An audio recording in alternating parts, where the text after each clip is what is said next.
Summer రానే వచ్చింది. పిల్లలకి హాఫ్ డే స్కూల్స్ కూడా స్టార్ట్ అయ్యాయి.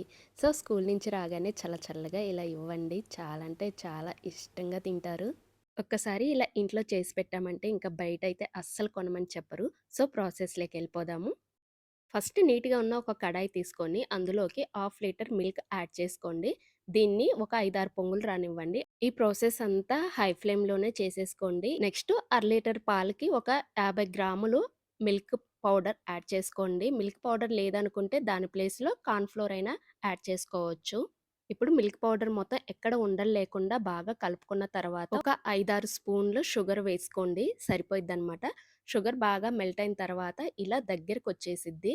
ఇలా దగ్గరకొచ్చిన తర్వాత ఫ్లేవర్ కోసం ఎనిలా ఎసెన్స్ యూజ్ చేయండి. లేదు అనుకుంటే ఇలాచీ పౌడర్‌నైనా యాడ్ చేసుకోవచ్చు. ఒకసారి ఇలా కలుపుకున్న తర్వాత స్టవ్ ఆఫ్ చేసేసి దించేసుకోండి. ఇప్పుడు పాలు మొత్తం బాగా కూల్ అయిన తర్వాత మిక్సీ జార్‌లోకి మిల్క్ మిశ్రమాన్ని యాడ్ చేసుకొని ఒకసారి ఫోర్స్‌గా గ్రైండ్ చేసేసుకొని ఇలా పేపర్ కప్స్ ఉంటే వాటిల్లోకి మిక్సీ పట్టిన మిల్క్ అంతా యాడ్ చేసేసుకోండి.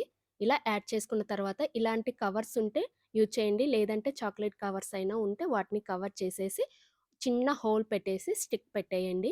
దీన్ని ఓవరాల్‌గా ఒక 5 అవర్స్ ఫ్రిడ్జ్‌లో ఉంచితే చాలు. ఐస్ క్రీమ్ అయితే రెడీ అయిపోయిద్ది. నెక్స్ట్ ఇంట్లో డార్క్ చాక్లేట్ ఉంటే దాన్ని మెల్ట్ చేసుకోండి. లేదంటే ఇలానే డైరెక్ట్‌గా తినేసేయొచ్చు. బట్ పిల్లలేంటంటే చాక్లేట్ ఐస్ క్రీమ్ అడిగారు కాబట్టి నేను ఇలా ట్రై చేశాను. ఇంకెందుకు లేటు సమ్మర్‌లో కూల్‌గా పిల్లలకి ఇలా చేసి పెట్టండి. వీడియో నచ్చితే సబ్స్క్రైబ్.